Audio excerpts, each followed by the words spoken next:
Hello friends, ಇವತ್ತು ನಾವು ಈರುಳ್ಳಿ ಚಟ್ನಿ ಮಾಡೋದು ನೋಡ್ಕೊಳ್ಳೋಣ. ಈರುಳ್ಳಿನ ಈ ರೀತಿ ಫ್ರೈ ಮಾಡಿ ನಂತರ ಚಟ್ನಿ ಮಾಡ್ತಾ ಇರೋದ್ರಿಂದ ರುಚಿ ಅಂತೂ ಅದ್ಭುತವಾಗಿರುತ್ತೆ. ಓಕೆ, ಮೊದಲನೇದಾಗಿ ಚಿಕ್ಕ ಕಡಾಯಿ ಬಿಸಿ ಮಾಡಿ 2 ಸ್ಪೂನಷ್ಟು ಎಣ್ಣೆ ಹಾಕ್ತಾ ಇದ್ದೀನಿ. ಇದರಲ್ಲೇ 2 ಈರುಳ್ಳಿ ಕಟ್ ಮಾಡಿ ಸೇರಿಸ್ತಿದ್ದೀನಿ. ಚಿಕ್ಕದಾದರೆ 3 ಈರುಳ್ಳಿ ಹಾಕ್ಕೊಂಬಿಡಿ. ಈರುಳ್ಳಿ ನಮಗೆ ಹಸಿ ವಾಸನೆ ಹೋಗೋವರೆಗೂ ಚೆನ್ನಾಗಿ ಫ್ರೈ ಮಾಡಬೇಕು. ನೋಡಿ, ಇದು ಫ್ರೈ ಆಗ್ತಾ ಇದ್ದ ಹಾಗೆಯೇ ಇದರಲ್ಲಿ ನಾನು 3 ಒಣಮೆಣಸಿನ್ಕಾಯಿ ಹಾಗೆ 3 ಹಸಿಮೆಣಸಿನ್ಕಾಯಿ ಖಾರಕ್ಕೆ ತಕ್ಕಂಗೆ ಎಷ್ಟು ಬೇಕೋ ನೋಡಿಕೊಂಡು ಅಷ್ಟನ್ನು ನೀವು ಸೇರಿಸ್ಕೊಳ್ಳಿ. ಒಂದು 5 ಎಸಳಷ್ಟು ಬೆಳ್ಳುಳ್ಳಿನೂ ಹಾಕಿ ಒಟ್ಟಿಗೆ ಮಿಕ್ಸ್ ಮಾಡ್ತಿದ್ದೀನಿ. ಈರುಳ್ಳಿ ಚಟ್ನಿ ಅಲ್ವಾ, ಅದರಿಂದ ಈರುಳ್ಳಿ ಸ್ವಲ್ಪ ಹೆಚ್ಚಿಗೆ ಹಾಕ್ಕೊಂಡ್ರೆ ಚೆನ್ನಾಗಿರುತ್ತೆ. ಈ ಚಟ್ನಿ ಅಂತೂ ಡಿಫ್ರೆಂಟಾಗಿ ತುಂಬ ರುಚಿಯಾಗಿರುತ್ತೆ. ನೋಡಿ, ಇಷ್ಟು ಫ್ರೈ ಆದರೆ ಸಾಕು. ಈಗ ಸ್ಟವ್ ಆಫ್ ಮಾಡಿ ಪೂರ್ತಿ ತಣ್ಣಗಾಗಬೇಕು. ನಂತರನೇ ಗ್ರೈಂಡ್ ಮಾಡ್ಕೊಳ್ಳಿ. ಪಕ್ಕದಲ್ಲಿ ಇಟ್ಕೊಂಡು ಅಷ್ಟರಲ್ಲಿ ಒಗ್ಗರಣೆ ಹಾಕ್ಕೊಳ್ತೀನಿ. 1 ಸ್ಪೂನಷ್ಟು ಎಣ್ಣೆ ಸೇರಿಸ್ಕೊಂಡು ಸ್ವಲ್ಪ ಸಾಸಿವೆನ ಸೇರಿಸ್ಕೊಳ್ಳೋಣ.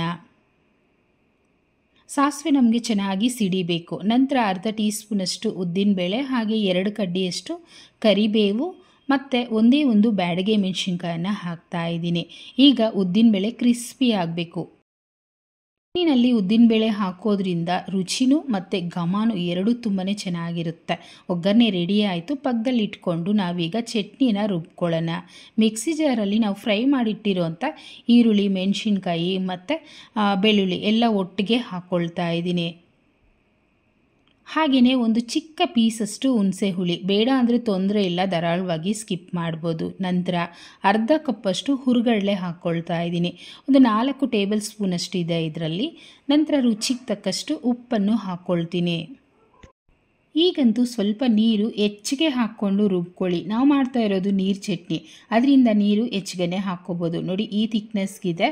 ನಾನು ಇನ್ನೂ ಸ್ವಲ್ಪ ನೀರನ್ನು ಹಾಕ್ಕೊಳ್ತೀನಿ, ಒಂದು ಅರ್ಧ ಗ್ಲಾಸಷ್ಟು. ನೋಡಿ, ನಾನು ದೋಸೆಗೆ ಮಾಡ್ತಾ ಇರೋದ್ರಿಂದ ಮೀಡಿಯಮ್ ಥಿಕ್ನೆಸ್ಗೆ ಮಾಡ್ಕೊಂಡಿದ್ದೀನಿ. ಆದರೆ ನೀವು ಇಡ್ಲಿಗೆ ಮಾಡೋದಾದರೆ ಇನ್ನೂ ಸ್ವಲ್ಪ ನೀರನ್ನು ಹಾಕ್ಕೋಬೋದು, ಚೆನ್ನಾಗಿರುತ್ತೆ. ಈಗ ನಾವು ಒಗ್ಗರಣೆ ಹಾಕಿಟ್ಕೊಂಡಿದ್ವಲ್ಲ, ಅದನ್ನು ಇದರಲ್ಲೇ ಸೇರಿಸ್ಕೊಳ್ಳೋಣ.